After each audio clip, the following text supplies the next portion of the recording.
Эскертүү. Тасманы видео камерага, телефонго жана башка видео сүрөт тартуучу жабдыктарга тартууга Кыргыз Республикасынын Кылмыш кодексинин 150-беренеси боюнча тыюу салынат. Көңүл бурганыңыздар үчүн рахмат.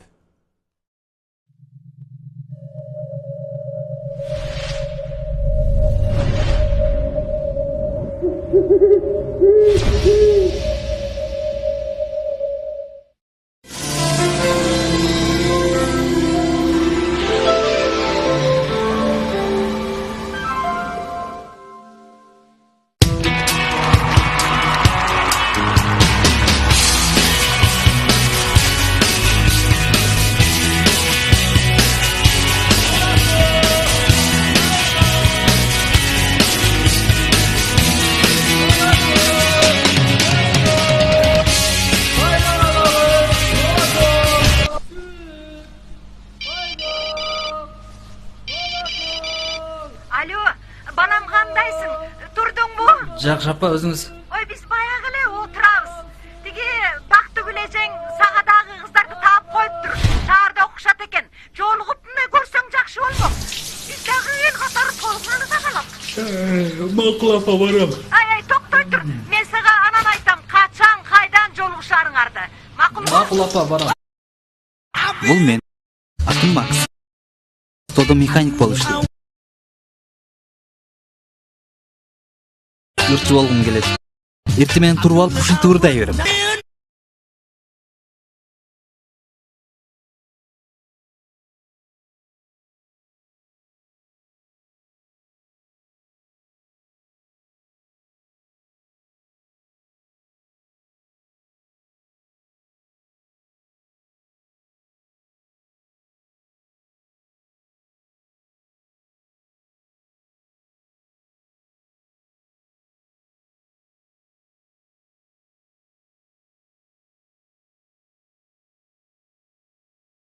Бул менин Тодо чогуу иштеген досум. Аты Йома. Өтө эле наглый бала.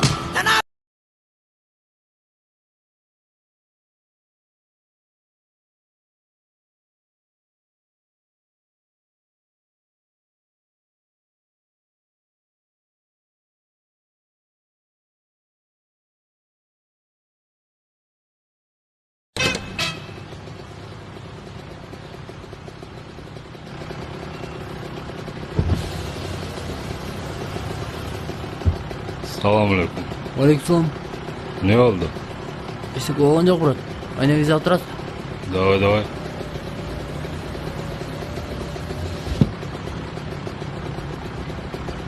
Рахмат, братан. Давай. Теп. Чалбай ойнобойсуң. Өзүң билем. Өткөндө ушундай ойногонсуң. Нормально ойноп атам. Теп. Аз карап туруң, азыр мен сага гол көрсөтөм. Жетпейсиң го, көрдүңбү? Жакшылап карабайсың. Булар жаман балдар. Ким кандай жумуштан кылса, аткара беришет. Так, жигиттер. Эми чынык оюнду баштайбыз. Мына бул биздин жаңы оюн. Аты Ади. Биз бул оюнда эч кандай аутка чыгарбай, эч кандай кызыл карточка албай, өз воротасына жеткиришибиз керек. Эскерте кетчү нерсе, бул жөнөкөй киши эмес. Бул эмне мыркпы? Жүзүн жаап жүрөт го. Элдерге каршы көп го дейм. Дөңгөч. Бул деген артист. Бул деген звезда. Так что бул ишти кынтыксыз бүтүрүшүбүз керек. Түшүнүктүүбү? Босс жакшы гол үчүн кур койбойт. Азамат. Ошон үчүн жигиттер даярдангыла. Аэропортко барабыз. Так, бүгүн Альянс фирмасы менен чоң келишимге кол коебуз. Силер бул документтин баардыгын так карап чыккыла. Эч кандай катачылыктар кетпесин. Түшүнүктүүбү? Музыкант Келвин Джонс Бишкекте концерт берди. Ал кино тасмаларга алгач саундтрек жараткан музыкант. Эми өлкө ичиндеги шоу жаңылыктар менен тааныштырабыз. Кыргыз элинин белгилүү атактуу ырчы жигити Ади бүгүн өз мекенине кайтып келет. Ал жакын арада өзүнүн шоу программадагы жеке концертин көрөрмандарына тартууламакчы.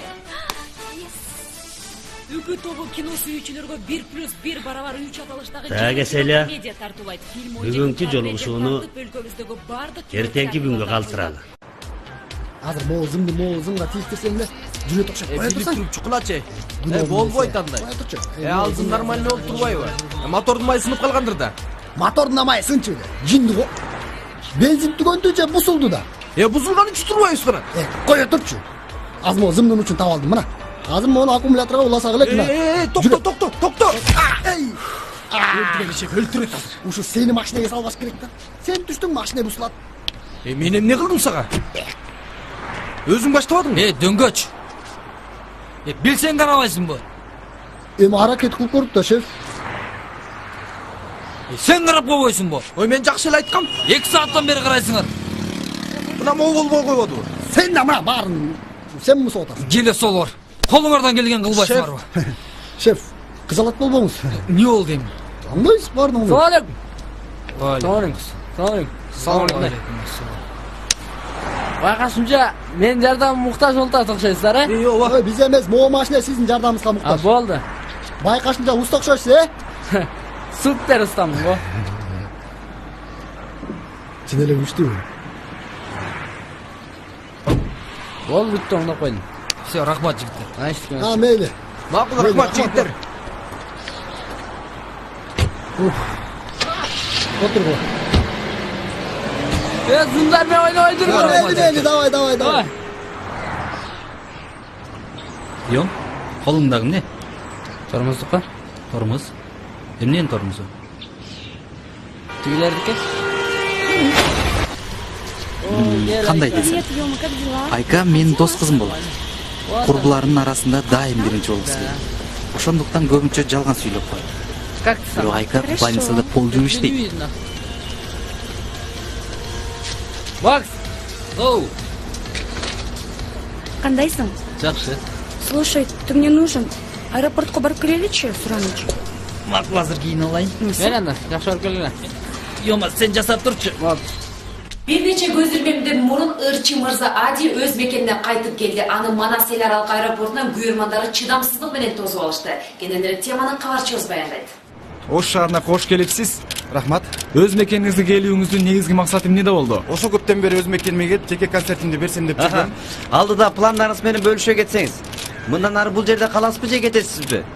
Буюрса, концерттен кийин Ошто калам. Эми айтсаңыз, Ош шаарына келип, Кечиресиздер, биздин убактыбыз бөлүшө аз. кетсеңиз.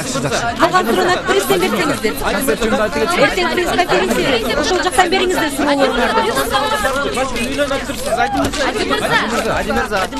Ади мырза, келиңиз, жооп берип коңузчу.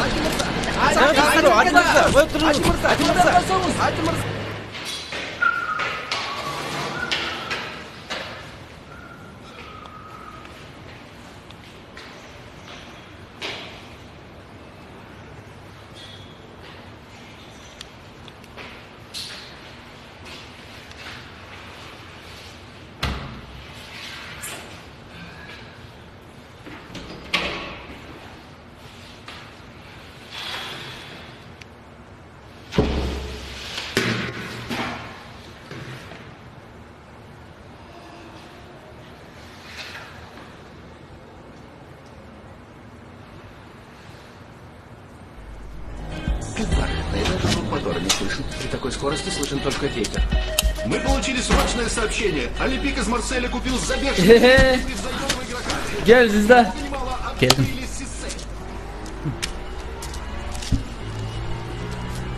Не болду сага? Ушул Зизда болгончо сенин гаражыңда жашап турайын эми. Эми Зиздаларга менин гаражым туура келе экен досум. Эми болочок Зиздаларга боло берет. Боло берсе, кош келипсиң анда досум. Келгениң жакшы болбоду. Кандай улум? Кыйналбай эле келдиңби? Рахмат ата. Жакшы эле жетип алдым. Ошто өтө сагыныптырмын. Өзгөрүп да кетиптир. Өзүңүздүн жумуштарыңыз кандай? Жумуш Кудайга шүгүр. Мына Мика кызым сенин жоктугуңду билдирбей мага жардам берип жатты. İyi bas ата. Мен сизге белек алып келдим эле. Рахмат. О, куттуктайм. Рахмат. Мунун жакшы. Sen çoğayıp dursun. Emi oğlum, seni üylentip bir çoğun toy kılalı. Mına Mika kızım da boy jetip kaldı. Ата, koyuңузчу. Дагы баштадыңызбы? Emi oğlum, yaş kezimde Maryam boyunda barında dostum Cengişke söz berip koygom. Egerde uğuldu bolsam maga ayaş uğul bolsun. Kızdı bolsam maga gelin bolsun dep söz berip koygom. Kudayдын buyruk eken mına mintip boy jetip suy kaygan suluğu kız bolup karşımda oturasın.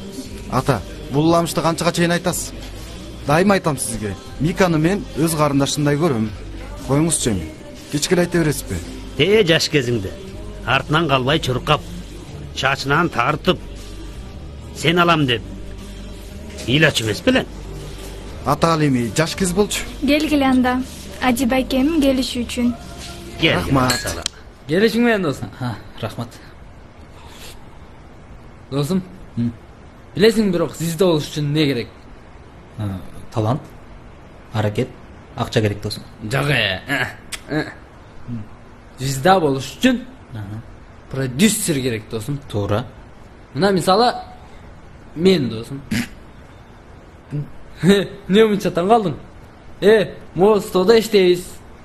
Студия иштеген акчаны чогултуп мага бересиң. Мен өзүмкүн коштуруп шикарный, стильный кийинем дагы.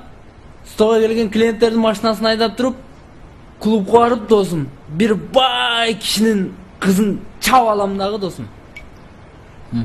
Кыргызстанда номер 1 звезда кылам мен досум сени. Продюсер. Ушунчалык кыйын болсоң, биринчи курсак тойгузалы, анан ишке өтөлчү. Без проблем, доске. Акчаң барбы? Эми оğlum, мен жакында жумуш сапары менен АКШ өлкөлөрүнө барам. Эми буюрса, сенин концертиңе чейин келип калам. Эмне боско башка телефон же сотка менен чалса болбойбу? Постоянно ушул жерден келип сүйлөшөбүз. Кодо. Босту билесиңби? Ал крутой адам. Крутой болсо сотка сатып болбойбу анда? Кодо. Боско сотка менен чалганга болбойт. Бизде бир жаман жаңылык бар. Дуалдында кулак бар. Кайсы биринен баштайын? Бирок босту сен да мен да көргөн эмесмин. Кызык, кандай адам болду экен? Келесо. Аны бүт Кыргызстан билет. Тезирээк таап алдым. Болду, шеф. Табабыз. Эскертип коеюн. Бир тал чачы жерге түшө турган болсо, тирилүү жеп коем. Болду, шеф. Жарайт. Кыздар, номерге таштап кетпейсиңерби? Сон мекени. Эмне болду, шеф? Жигиттер, маселе пайда болду. Кандай маселе? Шеф ачык болуптур. Анан ишти батыраак бүтүрбөсөк, бизди жейт. Биздин да курсак ачты. 2 гамбургер берип койсуз бекен. Шеф айтты бу күрүнү жейбиз. Говядина жейбиз. Жейбиз күрүнү. Күрүнү деп башчак кодо. Говядина жейбиз. Күрүнү дегенде. Брат, 3 говядина берип койчу. Берген жей берчи.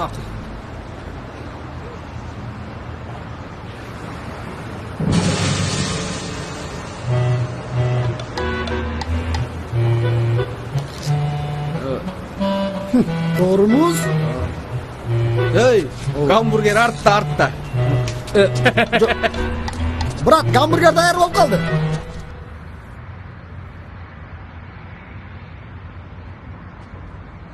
Көптөн бери келбей жүрүп, бул жакты сагынгандырсыз? Ооба, сагындым. Дагы эмнени? Кимдерди сагындыңыз? Мекенимдин сахнасын сагындым. Балким эртең жолугуп, балалыкта ойногон жерлерге барып келбейли? Мика, кечиресиң. Мен эртең концертимдин даярдыктары менен бошой албай калам.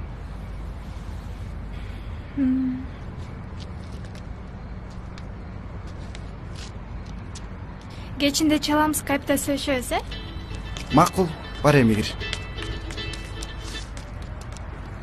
Алло.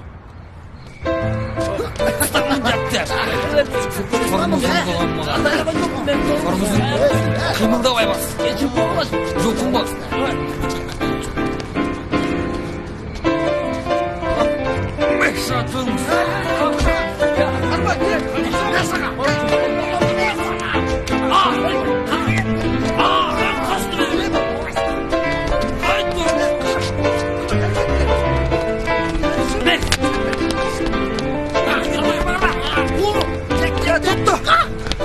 Токто! Бейбаштанбай концертке чейин тынчыраак жүрсүң. Өзүм экенин Айдоочуну болсо жөнөтүп жибериптсиң. Эмне кылганың ал? таза убагында сейилдеп баскым келди. Анын үстүндө көптөн бери да жөө баса элекмин. Сен имтип жүргөнүң кооптуу экенин билесизби? Баратам. Бол батыраак кел. Жетип калдым.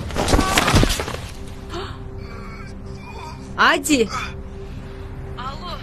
Алло, угулбай атат. Ади, каякта? Сасыган караңгы люкка. Ал жакта эмне кылып отурасың?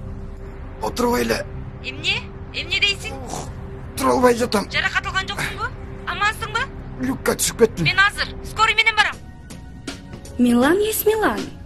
Все супер. А нет, все супер.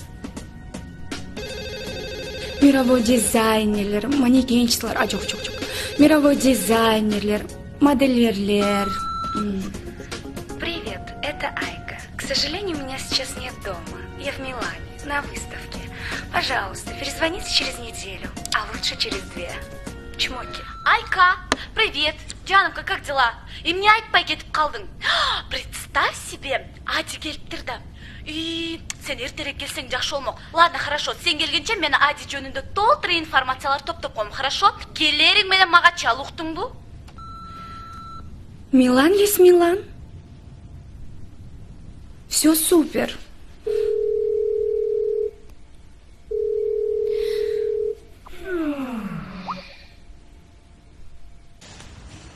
Баланын кекиптеги моюну катуу жабыркаган.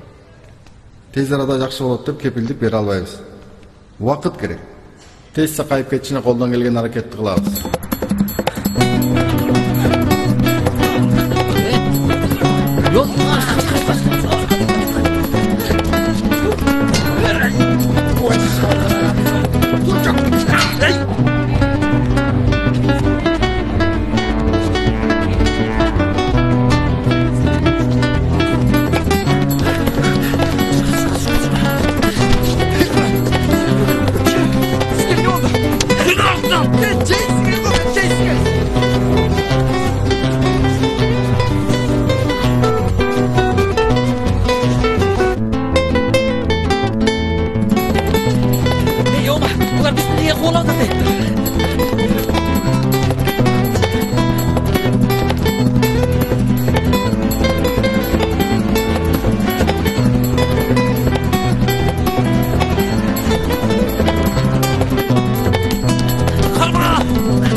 Мен айткам күрүнү жейбиз деп. Күрүнү жегенде мындай болбойт эле.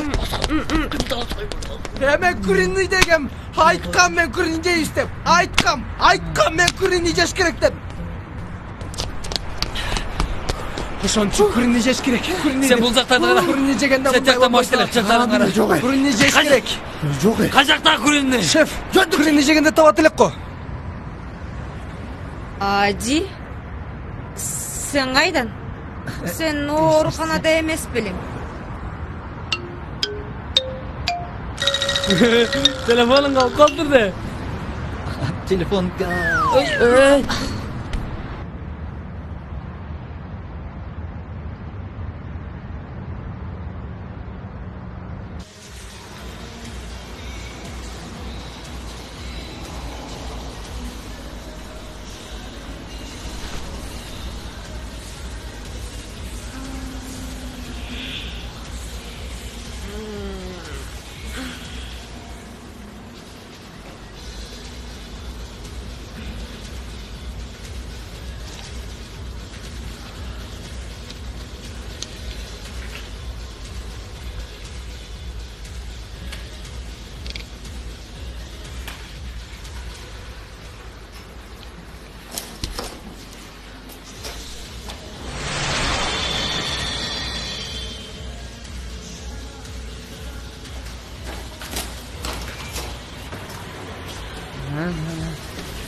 Кандай, жакшы салып турдуңузбу?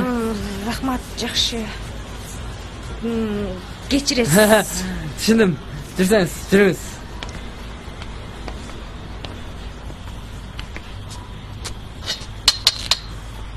Макс, Оу. аяшың тұрды досым. Чық. Азыр.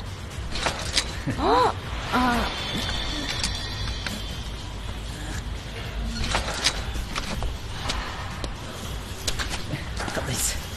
Макс. Менің атым Макс. А меники Мирана. Меники Йома. Сен Ади?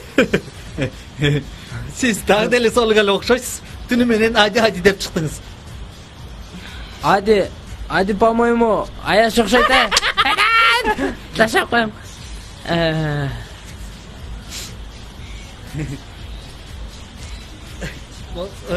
Машинаңыздың күлічі.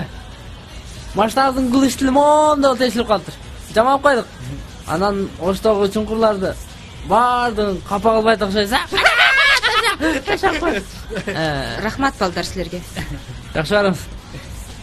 Келіп тұрыңыз. Нормально екен? И раз, два, три, четыре, раз, два, три, четыре, кам, пять, шесть. Ага, молодцы. Башты көтеріңіз, қасанған қармабыз, қана молодец, кейінкілер кетті. Раз, два, три, четыре, раз, два, три, четыре, раз, два. Ай, молодцы, поворот. Ага, кеттік. Раз, два, три, четыре. Окей, супер, старт, жақсы. Всем привет! Привет. Привет, как ты? Супер. Қандайсың? Жақсы. Көрінішің сон. Как всегда. Так, қыздар, мен сендерді жалғыз қалдырамын 5 минутқа. Привет! Қандай жақсы болып қалдың ба? Қиналбай елесің бе? Дағы қанша жатат екен? Азырынша шығарбай іздеп атышат. Концертке жетішпей қалат ұқшайбыз. Не? Жетішпей? Қандайша? Анткени враштар айтты. Саға азыр қимылданға болбойды. Ади. Ачуланбачы. Анда концертім не болады? Елім не де ойлайды?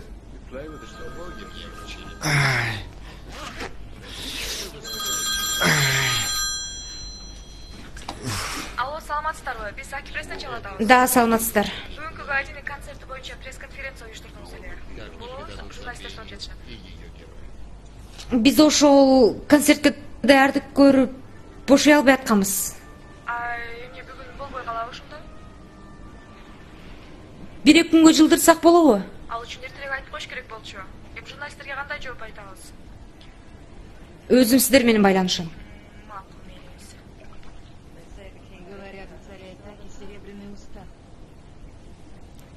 Концерт болот. Fashion Week'тагы коллекциялар, манекенщицалар, мировой дизайнерлер, там укмуш. Кстати, какое место заняла? Экинчи место? Молодец, поздравляю. Рахмат, бул дагы эч нерсе эмес. Самолетто ким менен келди дебейсиңерби? Ким менен? Жана ырчы бар го. Кайсы? Жана Адичи.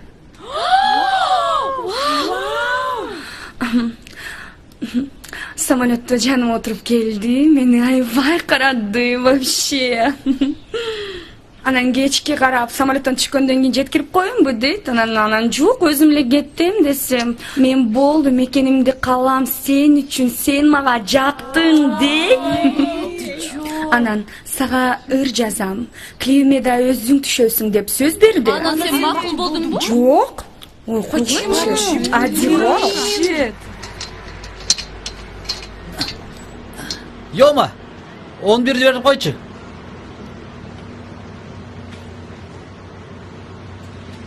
Жоқ, 11 деймін.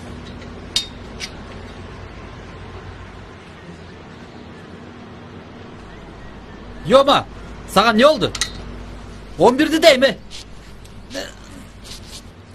Салам.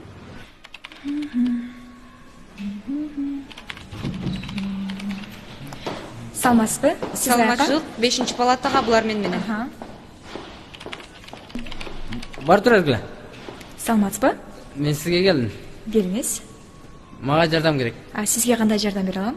Экоз, жолықпадық біле? Эмне?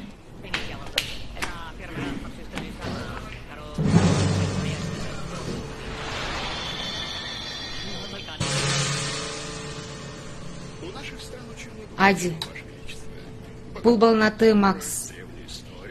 Экөөңүндүн туугандык жайыңар барбы же Кудайдын жаратканыбы? Экөөңөр коёндой окшош экенсиңер. Бул баланы да мага Кудай бекеринен жолуктурбагандыр. Менин айтайын дегеним, эгер туура көрсөң, концертке чейин ушул баланы сен деп ээрчитип жүрсөң. Өзүң билесиң да, анткени азыр сага туруп басканга болбойт. А журналисттер болсо жанды койбой интервьюга чакырып жатышат. Азырынча сенин ордуңа Макс чыгып турса, Кудай буйрса, концертиңе чейин жакшы болуп чыгып каласың. Туурабы, туура эмеси билбейм го, бирок сен үчүн ушундай ишке барууга аргасызмын. Чү, Мирана. Сен мени ушул саяка теңеп атасың? Ади. Биздин акыбал азыр саксайган саяктан да 5 бүтөр болуп турат. Мирана. Түшүнүп атасыңбы? Мени эчтеке кызыктырбайт. Ал сенин ишиң. Кандай болсо дагы башка айласын тап. А моуну болсо Жакшы калгыла. Саяк десе. Мирана, эмне кылып атканыңды түшүнүп атасыңбы? Сен туура түшүнсөң, андан башка айлабыз жок болуп атпайбы? Эстедим. Экөөбүз бир жерде жолукканбыз да. Каякта? Азыр мына киребизде жолуктук го. Контр-страйк ойноп атасызбы? Жок. Макул, анда мен кирейин, э? Канчынчы этажда? 3-этаж, 5 палата. 5 палата? Буйрса, больницада эмес, паркта жолугушалы, э? Макул.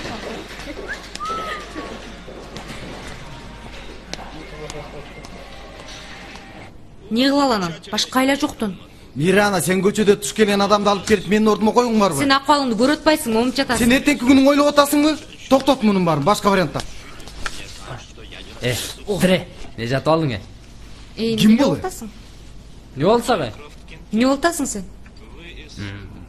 Макс турда. Макс, койча тур. Кайдагы Макс? Бул Ади. Бул Макс сен дагы урушоңбу? Мен сага айтып жатам, бул Ади чыгып турчу. Сен кайсы Адини айтасың? Ушун кылган сени. Макс, бол. Бул Ади деп атам сага. Айланайын, түшүнөсүңбү сен? Бул Ади. Сиз да койчу уш тамашаңы, тур кеттик. Бол. Ай, бул Ади. Тарт колуңду. Кандай түшүнбөгөн эмесиң? Чыгарчы монуңду эшикке. Койчу досум уш тамашаңы. Жанагы сенин шоолоруң башталды. Сен келдиң же, эмне Мен сага айтып жатам, айланайын, бул Ади. Чыгып тургулачы, мен капельница сайлайын. Келиңиздер, чыгып тургула.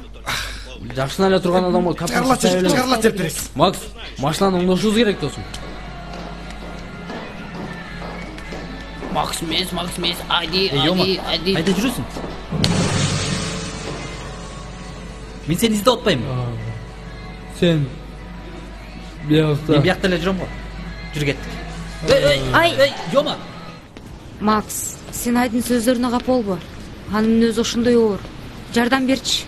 Сенин жардамыңа муктажмын. Саксайган саяктын жолу башка. Мени тынч койгула. Кеттим, жакшы калгыла.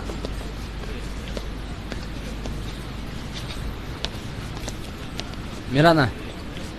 Айдын продюсери сенсиң да? Мен Макстын продюсери болом. Сен аны көндүрөм деп ойлонбой эле кой. Аны мага окпай, ал жагын мен өзүм турам. Бирок бир шарт менен. Кандай шарт менен?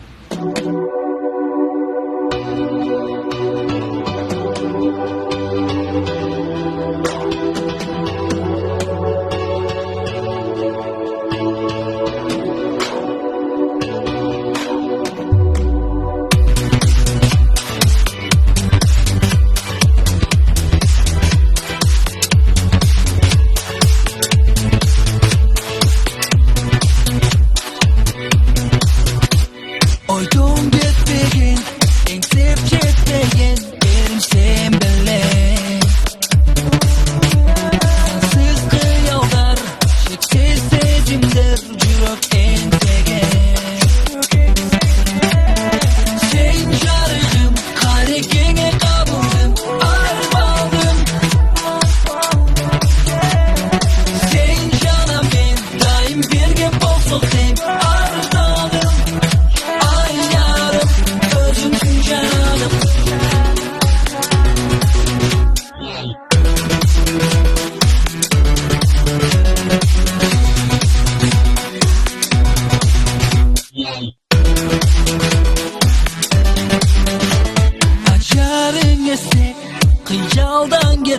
senin ay yüzün.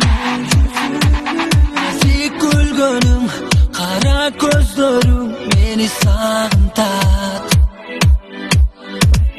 Sen jarığım, karekenge kabulüm, armağanım. Ади Орта Азиядағы ең абыройлуу таанымал ырчы. Ал англис, орус, түрк, кыргыз тилин ырдайт. Мүнөзү корс. Айткандан кайтпаган өзүнчүл. Атасынын жалгыз эрке баласы. Тамеки тартат, бабник. Жактырган кыздарын колдон чыгарбайт. Атасы Асан Курбанович Азиядагы нефть компанияларынын бирин жетек. Адинин мындай ийгиликтерге жетишине атасы түздөн түз себепкер. Эмнеге алмаска чанырдай? Ади ырчылык кес тандаганда атасы каршы чыгат. Неге? Атасы бизнесинен жана душмандарынан корккон. Ошол себептен Ади маска чанырдайт. Бирок эң негизги маселе бул Мика. Мика бул сен экөөң жаш кезден чогуу чоңойгон Аяшатаңдын кызы. Ал сени жактырып жүрөт. Бирок сен ага көңүл бурбайсың.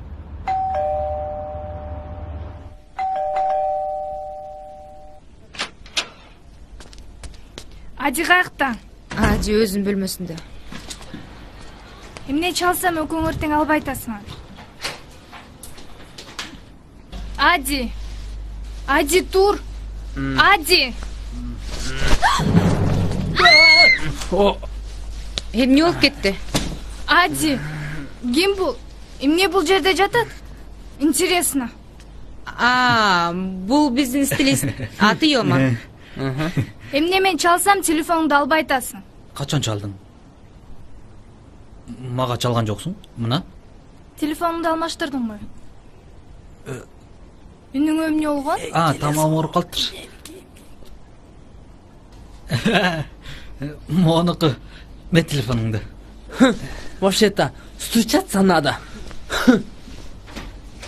Мына мынтип мен башка адамдын бетин жамынып болсо дагы максатымдын биринчи кадамдарын таштап атам.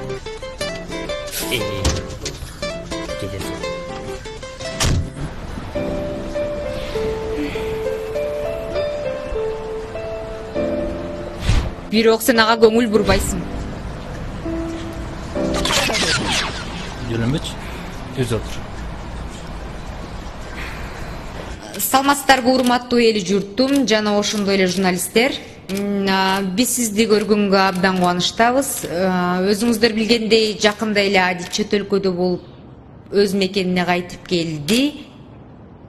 Сиздерди кызыктырган суроолор болсо керек, андыктан узата бериңиздер. Урматтуу Ади мырза, сиз эмнеге сахнага чыкканда маска тагып чыгасыз? Же бул сиздин фишкаңызбы? Бул менин стилим. Анан мен дагы эл катары коомдук жайларда жүргүм келет. Ошол себептен. Сиз жакын арада бере турган концертиңиз боюнча бир аз маалымат бере кетсеңиз, жана андагы өзгөчөлүктөр кандай? Кечиресиздер, бул суроого мен жооп берип кетсем, концерт өзгөчө шоу программада жандуу үн менен өтөт.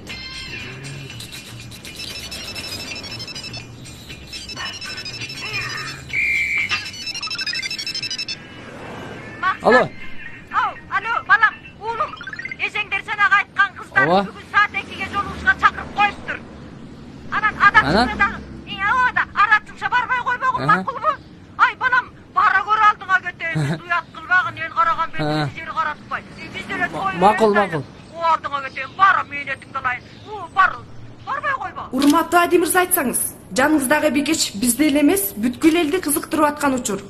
Жакында эле ушул бикечке үйлөнөт деген маалымат уктук. Ушунун канчалык деңгээлде чындыгы бар? Бул чындык той жөнүндө кийинчерээк. Кечиресиздер, Адинин жеке жашоосунан башка эмне кылып атканыңды билип атасыңбы? Ади мырза,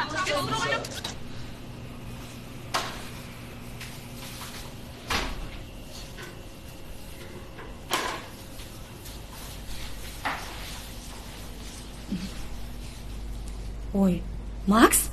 Сенсиңби? Макс, эмне болду? Дагы мотоциклдан жыгылдыңбы? Канча жолу айтам, ушу мотоциклди жөн эле койчу, айдап эле койчу. Чачың гана. Сүйлөгөң болбойбу? Бул жердин врачтары жакшы, мен өзүм сүйлөп коем го. Азыр бир аз жумуштарын бүтүрүп коюп, кайра келем, макулбу?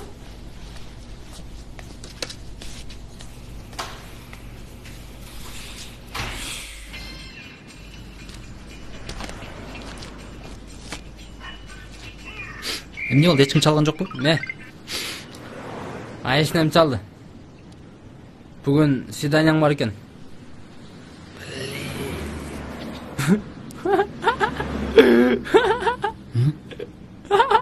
Не болду? Келесо, маскаңды тескери кийип алыпсың. Кой. Ой.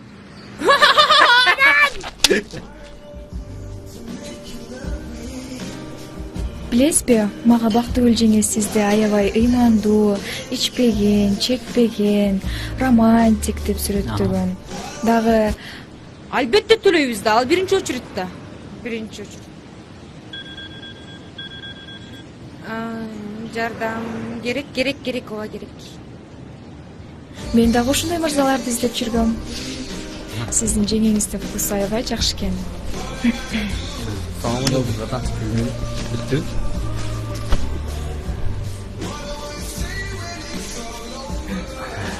Айтқаныңызды алып келдім, брат.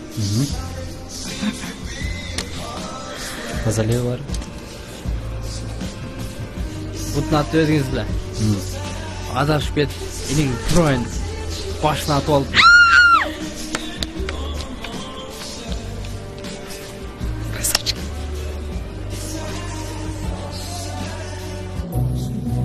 Билесизби, мага күчтүү, эриктүү чыныгы мырзалар жагат.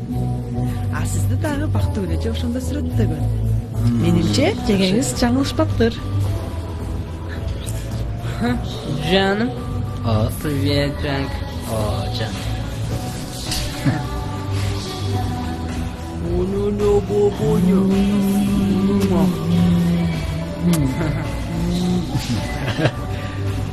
Ay, Гуля.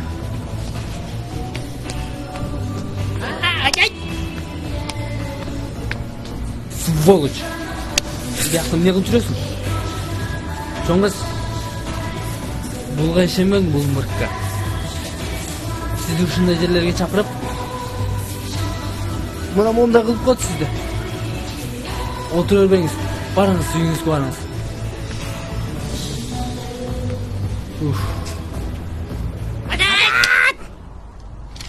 Мұны қандай ішінсі олады? Мен саға айтпадым еле. Қайдағының барын баштадың. Білесің бе, бұл біздің контрактқа қандай зиянын алып келерін? Эмне болгон контракт? Ади, экөөбүздүн 5 жылдык контрагыбыз бар. Такыр үй бүлө, той-пой деген болбойт. Мына ушул Кыргызстанда концерт өткөрөбүз. И все. Так что, мен айткандай болот. Миканы унут. Сени дагы, Миканы да ойлогум келбейт, уктуңбу? Бүттү. Все. Мен кетем. Мондай чүпүрөгүң өзүңө буйрусун. Мак, токто! Башыңды артпа. Привет. Дагы сүйлөшөбүз. Эмне болду анчалык? Сен эле жетишпей аттың эле мага.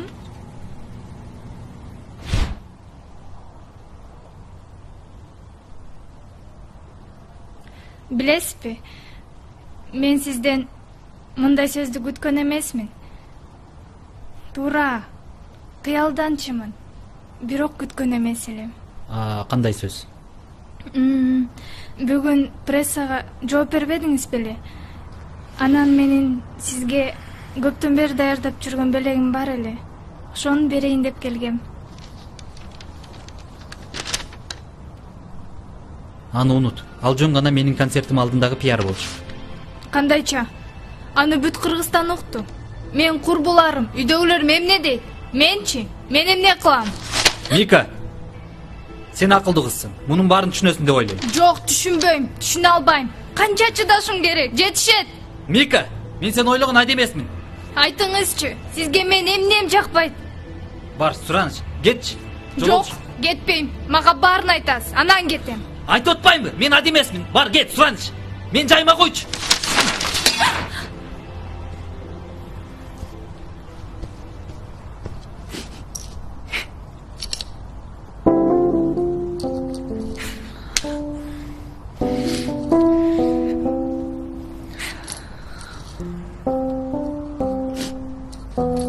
Мика, кечирчи, мен мындай болушун каалабадым эле. Анан кандай болгон каалагансыз? Сүйлөбө мага. Кел жардам берейин. Жок тийбе. Менде клей бар. Өзүм кылам.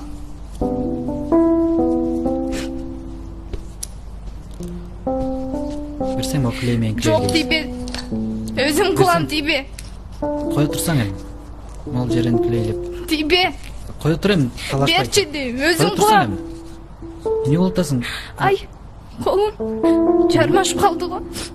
Ай, ай, ай. Ай, колум. Эмне болот эми?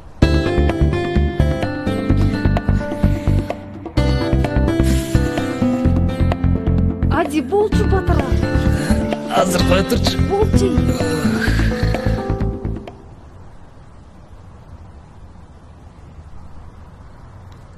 Мика, уктаган жоксуңбу? Кантип уктамак эле. Колумду кармап жатсаңыз. Кечир, Мика. Мен чыгармачылык деп жүрүп, көп нерсени көзгө илбей койтурмун. Жанагы мен тагынып ырдап жүргөн маска мени башкарып алгандай эле сезилет. Ооба. Сиз ошол масканы кийгенден кийин аябай өзгөрдүңүз. Билсеңиз, мага азыркы эл тааныган, атактуу маска жамып жүргөн Ади керек эмес. Мага мурдагы, жөнөкөй, өзүмчүл эмес Ади керек. Мурдагы Ади кандай эле? Сиз унутуп калсаңыз керек. Сиз сындырып салган сүрөткө мен 6 жаш кезинде түшкөм. Ошондо сиз мени алам дей берчисиз.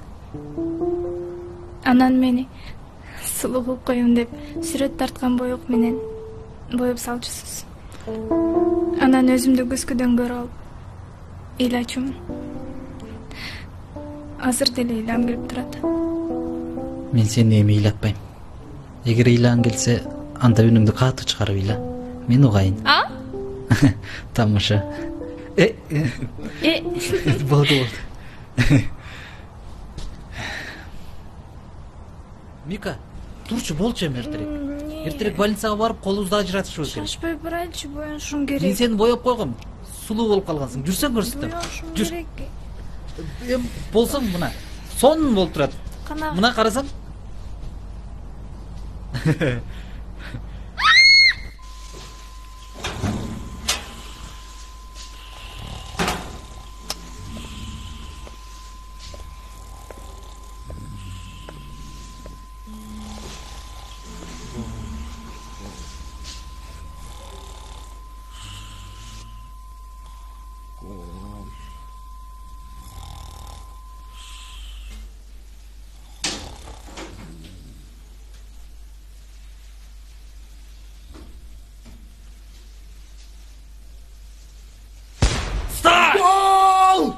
Kim tepti?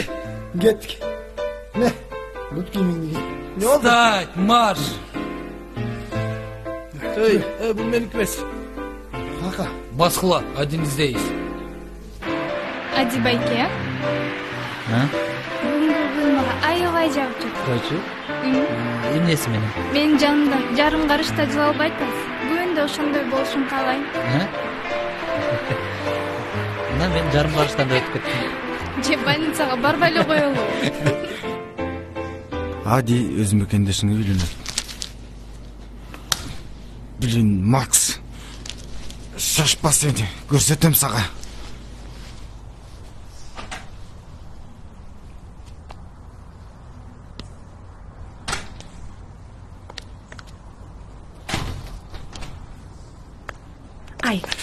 Ай, Макс, сен каякка? Сен качып баратасыңбы? Сен аягышың керек го. Сенин атың эме эле? Айка? Айка, сен бүгүн татыныкка калыптырсың. Билесиң да, мен моделмин го. Айка, мени больницадан акырын жашырып чыгарып кетчи. Суранычы.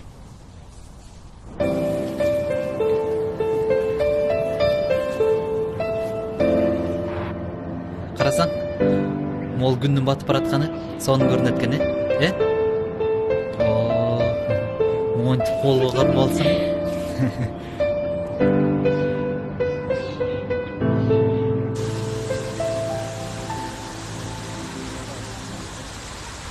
Сен комнатага кире бер, мен туалетке кирип турайын, İyi mi?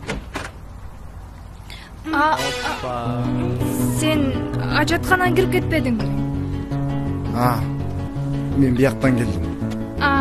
Так быстро оделся. Men bыстро giyindim da.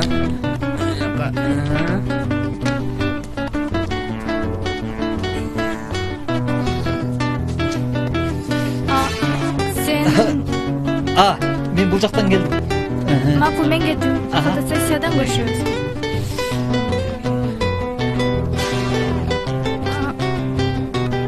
Sen bu jaktan gelding da. Ma'qul, görüşürüz. Sözsüz bak. Каяка? Азыр эле сүйлөшпөдүкпү фотостудияга деп, унутуп калдыңбы? Кечикпей кел. Канчага? Саат 4кө деп сүйлөшпөдүкпү? Кычалат болбо. Чачына оңдоп коем.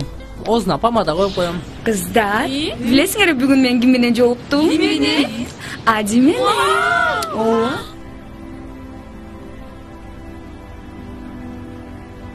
Макс. Миканын сүймөнчүлүгүнө айланган Макс. Билесиңби?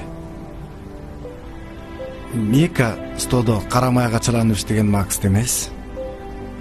Эл оозуна алынган жылдыз Адини жакшы көрөт. Сен экөөбүздүн сырткы келбетибиз окшош болгону менен ички дүйнөбүз эки башка.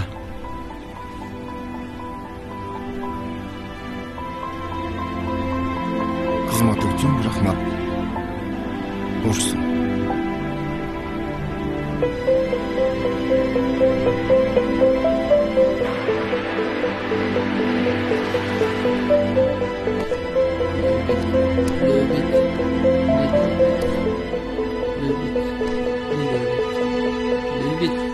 Йома. Löbit. Болду кылчы досум. Биз эңсеген сүйүлөр бир гана кинодо болот. Кино дейсиң. Көзүң эмне мультфильмге тартылып атабызбы?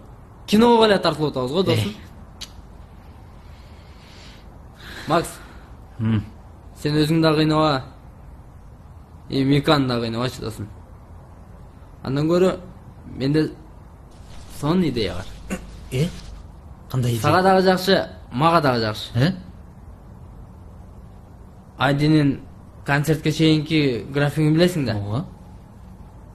Ооба.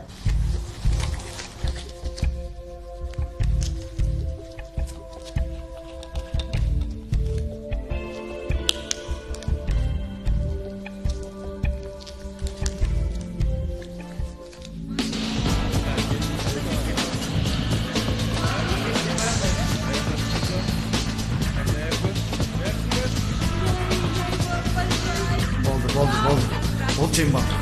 Мага суу берип койгулачы. Матрактыгымды да кылачы. Убактым жок. Бүткү даярсыңарбы?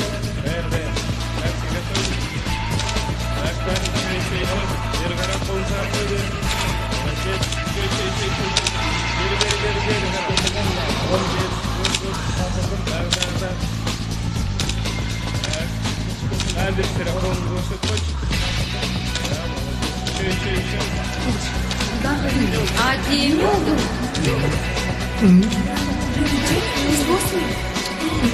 Gitti. Hadi yemin yok gitti. Sen kayda.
болуп атырабы, студияга барыш керек. Мен съемочный группаны узатып коеюн.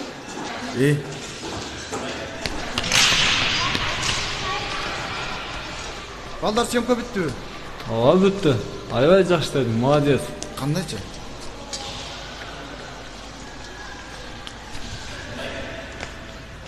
Ади, Сага эмне болду? сиз бүгүн аябай башкача болуп жүрдүңүз. Дайыма эле ушундай болуп жүрсөңүз. Кандай болду? Бүгүнкүдөй ичим өтүп, панос болуппу? Бүгүн кечинде каяка барабыз? Каяк болмогулы, үйгө да. Бүгүн менин туулган күнүм. Мен ойлогом эсиңизде деп. Туулган күнүңдөн. Мен Миранага айтып коем. Сага белек даярдап коет. Макул. Бүгүн Микан туулган күнү экен. Макс ошол жака кетти го. Аны экөөнү тоскоол болуп эле коеюн деп, сен жаныңа эле келейин дедим да.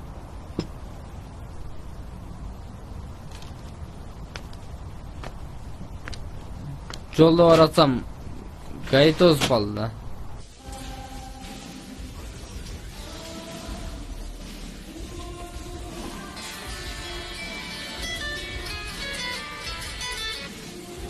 Алло, Алло, кандай Мика? жакшы, ким бул? Мен Ади. Кандайсыз? Туулган күн менен. Рахмат. Үйүңдө болуп тур. Мен азыр барам. Сюрприз бар. Болуп тур. Yes.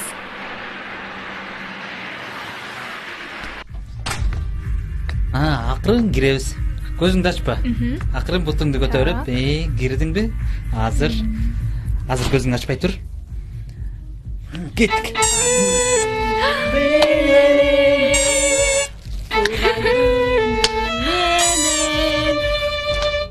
Туулган күнүң менен,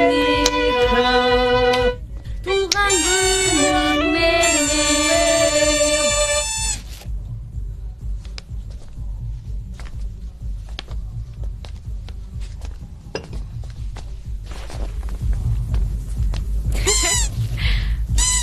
Туулган күн менен. Рахмат. Мирана, эсиңдеби? Макс экөөбүз сени стого алып келгенибизде. Ошондо сен перегарчтанып. Эми перегарчтанасыңбы? Айтор бир көрүштө жактырып калган. Анан Адиге больницага барганбыз го. Больницадан чыгып договор түзгөнбүз. Эми билем, договор есть договор, но бирок договордон деле эмес, чисто мондай жүрөктөн сүйүп калдым сеничи. Менин девушкам болчу.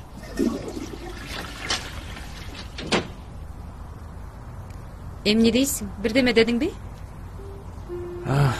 Чарчап калдым. Ал жерде кичине жатып турайынчы, саат 8 ойготуп койчу мени. Сизди акыркы күндөрү такыр түшүнбөй жатам. Бирде орой мамиледе болосуз. Бирде жакшы мамиле кыласыз. Сиз эки башка адамдай болуп атасыз. Бирок бүгүнкү күн мага аябай жакты. Сюрпризиңиз үчүн чоң рахмат. Дайыма бүгүнкү күндө болуп жүрүңүзчү. Аракет кылам, Туулган күн менен. Рахмат.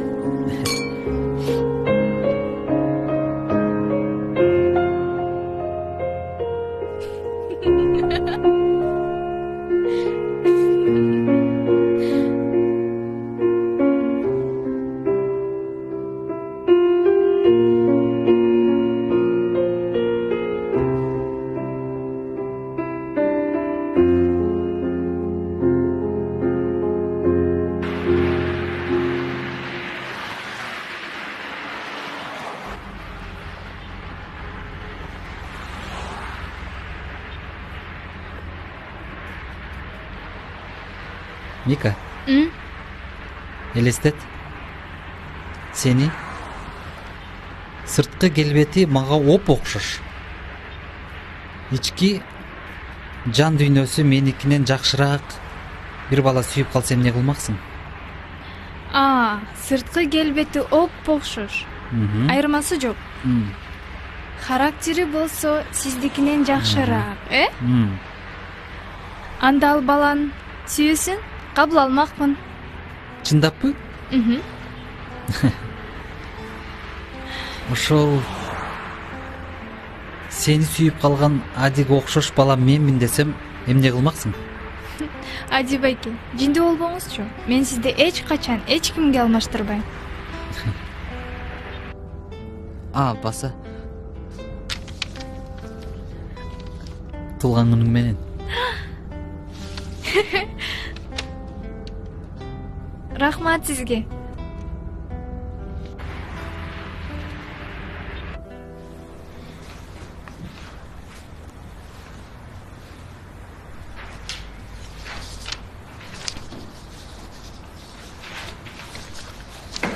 Муну кайрадан иштеп чыксын.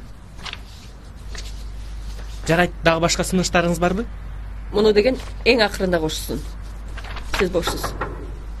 Кире бергиле. Уруксаат. Чакырткан экенсиз. Айка. Сени Ади менен жакындан тааныш деп угуп жүрөм. Бул чындыкпы? Ооба. Биздин организатор кыздар канча күндөн бери ал киши менен байланыша албай жатышат. Сен аны менен жолукканыңда айтпайсың? Биздин кечеге конок болуп катышып кетсин. Макул? Бул иш колуңдан келеби? Ооба, албетте. Макул анда. Бошсун. Жакшы калыңыз. Ади, бүгүнкү репетиция бүттү го. Калган эртең улантабыз. Макулбу? Давай, жакшы. Макул. Эртең жолугабыз. Болуптур. Да. Алло, сюрпризиңиз үчүн рахмат. Кандай? Унутуп калдыңызбы? Мага кече туулган күнүмө берген белеңизди. Майга аябай жакты.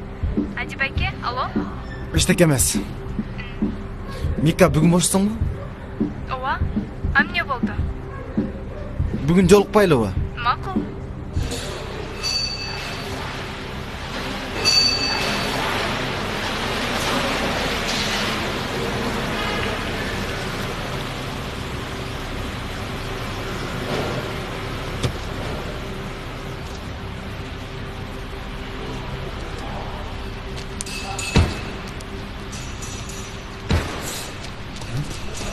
Макс. Hadi gel hadi. Otur. Max.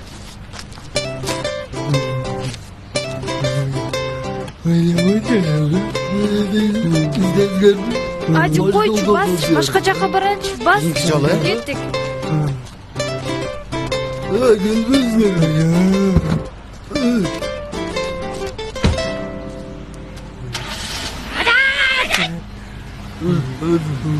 Çık Teo birazdan.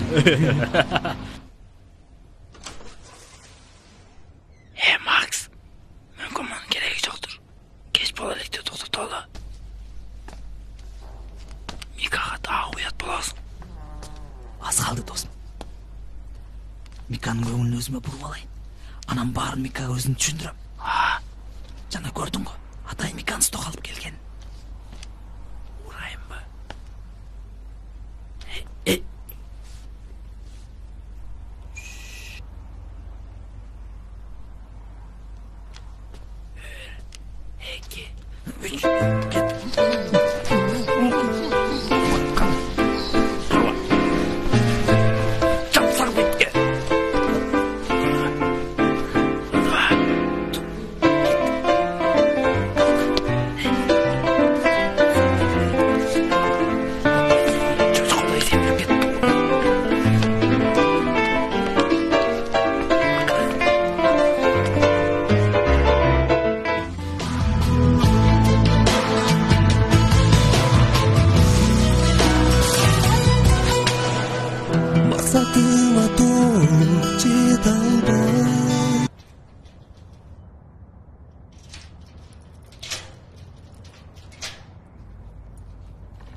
Макс?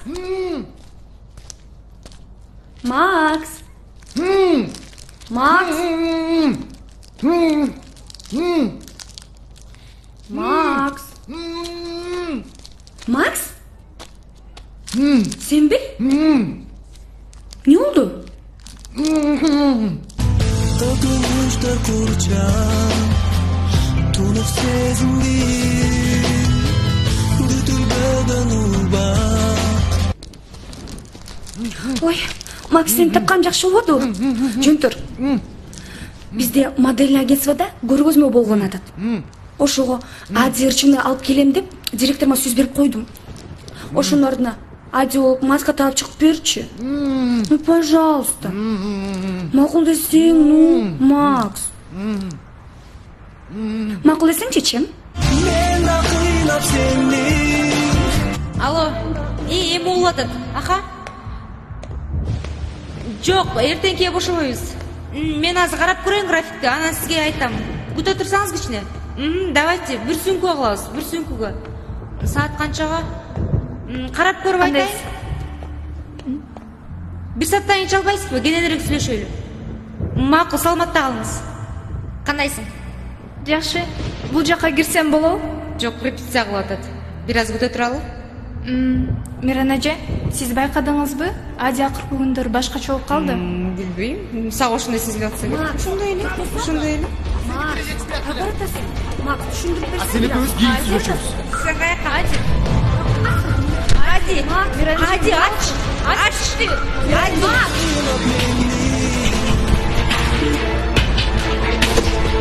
Макс, сен менен битти. Не?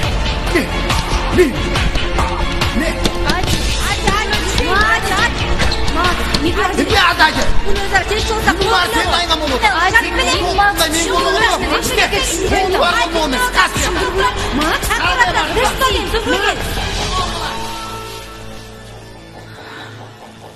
Мика, мунун баарын сага айтайын деп жүргөм. Сен Мика.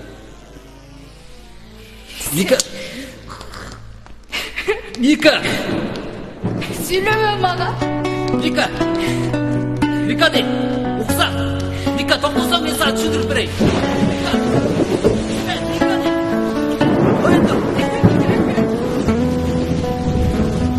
Мика, укчу мен сага барып түшүндүрүп берейин. Мика, бирок. Эмне бирок? Сен жолдобуздан коркком. Болду жетишет. Жолума мага. Мика!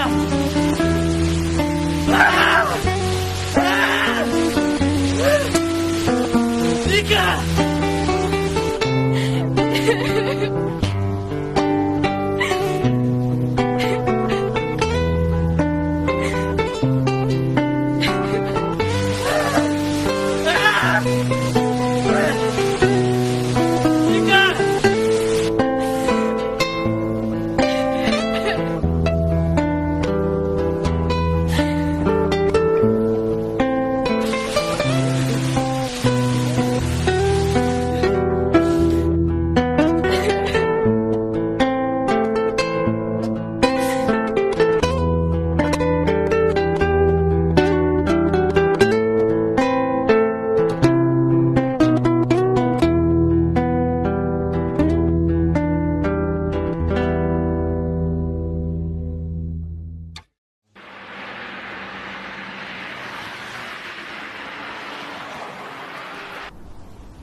Сүйүү, ийгилик, атак даңк.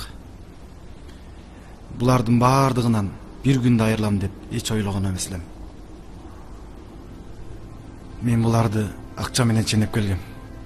Акча бар, баары бар. Акыркы бренддеги кийимдер. 2 карыш бассаңдагы машина менен. Прессага жаттап алган сөздөр. Артыман чыккан фанаттар. Күйөрмандарым ушундай адам өздөрүн теңегиси келет. А менин ичимде эмне жатканын эч ким билбейт. Чынын айтканда, Макска мендеги нерселердин бирөөсү да кереги жок. Себеби анда негизги курал бар. Ал талант. Экөөбүз окшош болгонубуз менен эки башка адамбыз. Анын сырты калтырак болгону менен ичи алтын. А меники тескерисинче.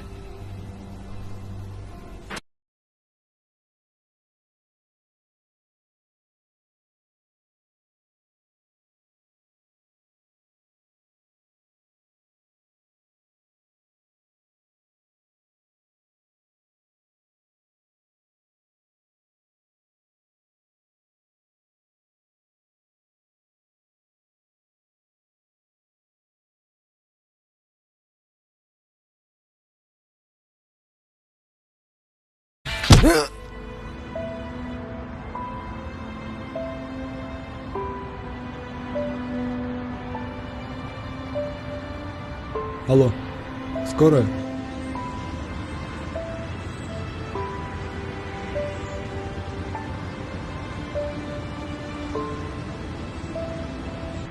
Макс, сенин жардамың аябай керек.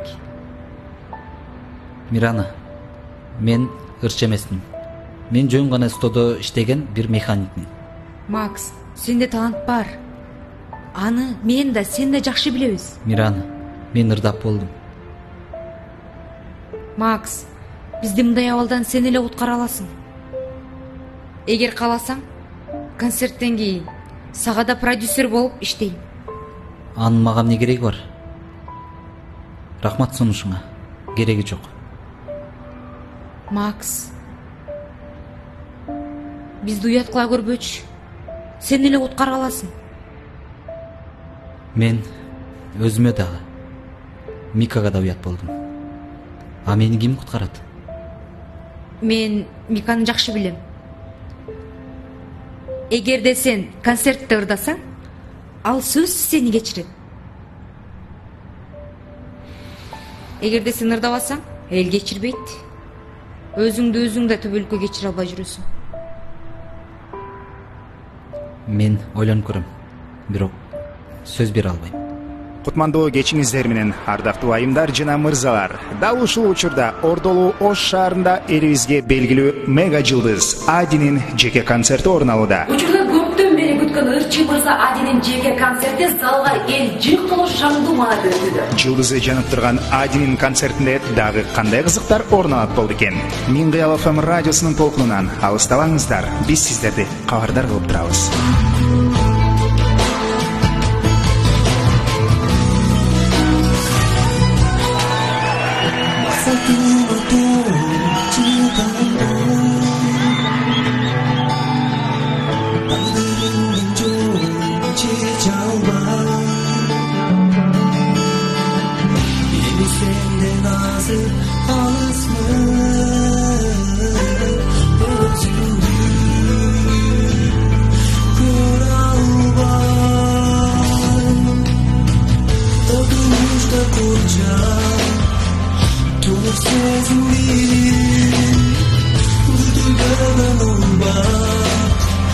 Bizge gezikti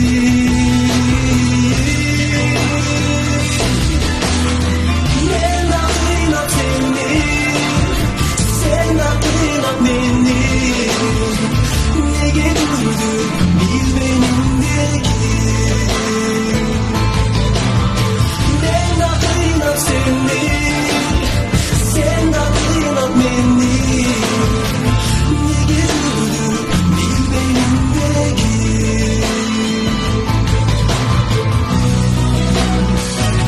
Дашев, биздин пландар эмне болуп атат? Пландар Кудай буйрса баары жакшы. Адинин концерти болуп атат, шеф. Азыр тиги балдар кирип кетишти, Адин алып чыгышкан. Хорошо. Кудай буйрса эртең алдыңызда болот.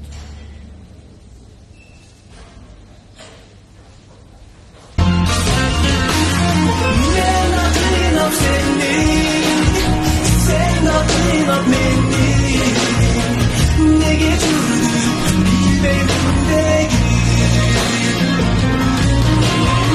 Men aklıyla seni Sen aklıyla beni Ne geçirdin bil benimdeki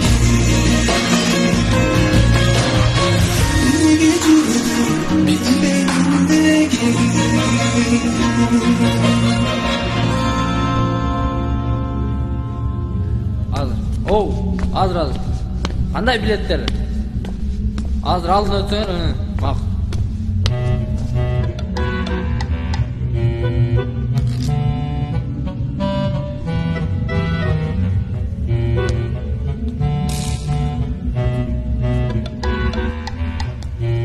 Саламатсыз ба? Могу мен сүрөткө чыгасың? Жакшысызбы? Мен силерди жакшы көрөм. Могу ойноп атайын сиздин концертиңизге деп тиктирдим эле. Мен сүрөткө түшүп коңузчу. Кырайын бойтусунан. Эмне кылып жүрөсүң бул жерде? Силерге кирүүгө мүмкүн эмес. Чыгып кеткиле. Давайте батыраак.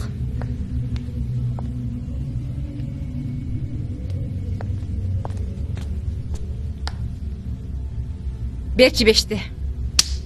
Макс, сен Надя эмес экениңди эч ким байкаган жок. Ролуңду аябай жакшы ойнодуң. Максатыбызга жеттик. Азаматсың.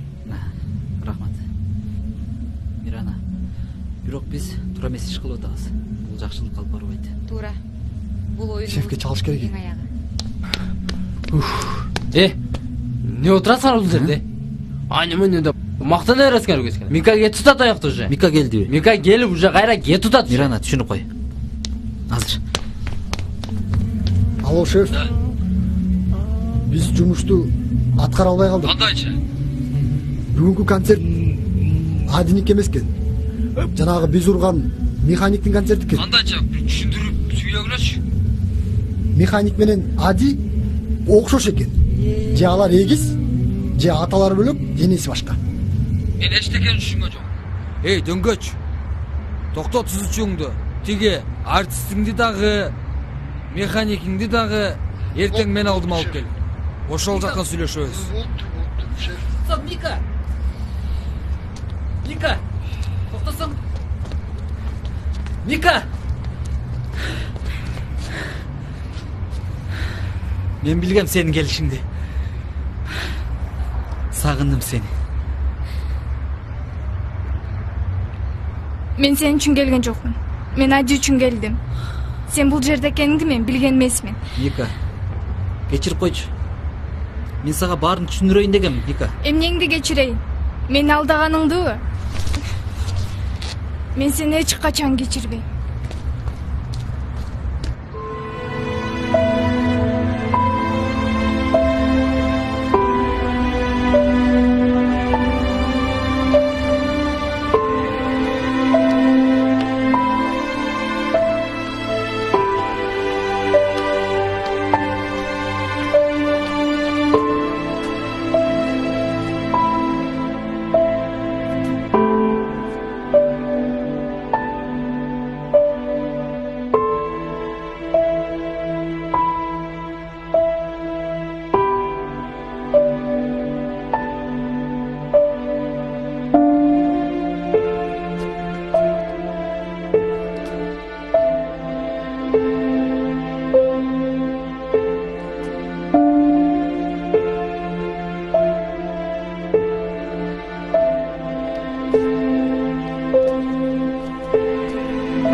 Турду атам.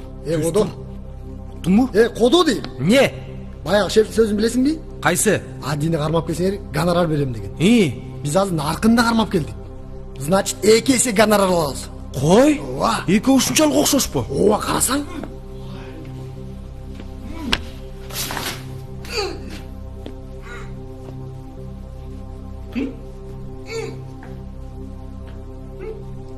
Экөө окшош экен,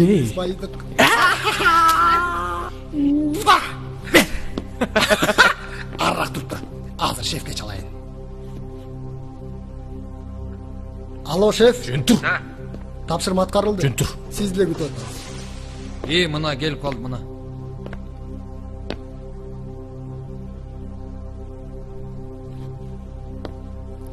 Жөн тур, шеф келаткан уктуңбу? Бас.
Бирге бирди кошсо, 3 болот деген ишенбейт белеңер.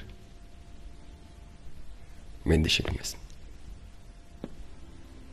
23 жашымда эгизим бар десе таң калгам. Аларды кантип кайдан табам деп. Жок дегенде бирөөңдү таба алсам деп жүрсөм, а бирөө экинчиңди таба алыптырсың.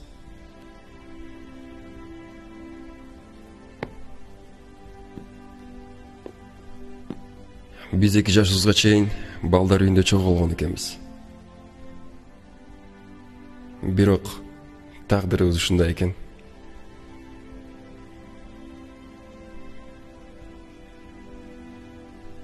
Ал жерден ар бирибизди ар башка ата-эне бөлүп кетиптир. Ушул күнгө чейин биз эгиздер экенибизди билбей келдик. Бирок ошол эле тагдырыбыздын буйругу менен табашып отурабыз. Жашообуз ар башка болгону менен каныбыз бир. Биз эми үчөөбүз. Биз бириксек, деңиз тизеден келет. Мындай жолу үчүн кечирим сурайм. Эми баары жакшы болду. Бизге эми баары түшүнүктүү болду. Жаман балдар бизди эмнеге издеген. Бул балдарды 3-чү эгизибиз жалдаган экен, бизди табыш үчүн. Тетигин карасам.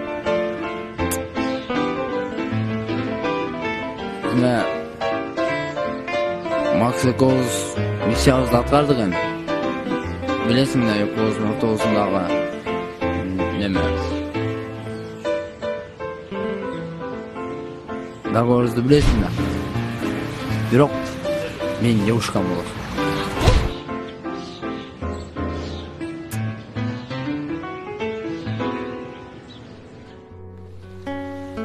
Мына бул окуянын соңу ушундай. Баарыбыздын максаттарыбыз орундалды. Жашообуз уланууда. Үчүнчүбүз өз бизнесин улантып чет өлкөгө учуп кетти.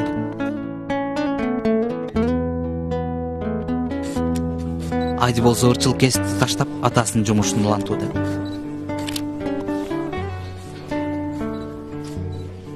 Айканын жалганы акыры чындыкка айланды. Биз болсо ошо отурабыз жердин бетин зайнт кылып. Эгер азыр 3 сөздү айта албасаң, анда сен Макс эмессиң. Өзүңдү колго алып айт.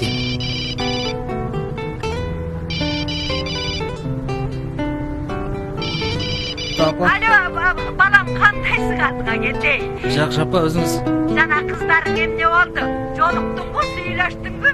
Жактыбы? Жок апа. Алдыңа кетер ушу жолукпаганың абдан эле жакшы болуптур. Аны сураштырсам, жакшы үйрөдөн эмес экен да балам. Мени карачы, алыстан издебей эле, мына кошунан эле кызың көрбөйсүңбү я? Апа. Жакшы кыз. Эми мага кыз издеп убара болбоңуз. Мен келиниңизди таптым. Андан көрө тойго даярдана бериңиз. Садаган эле кетейин. Ой, макул болдубу деги? Анан эмне деди? Мен макулмун.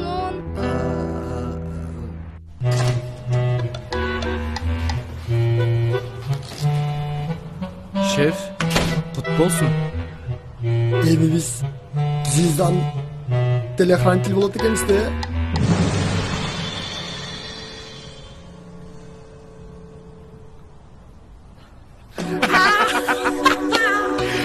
Мындан ары биз звезда.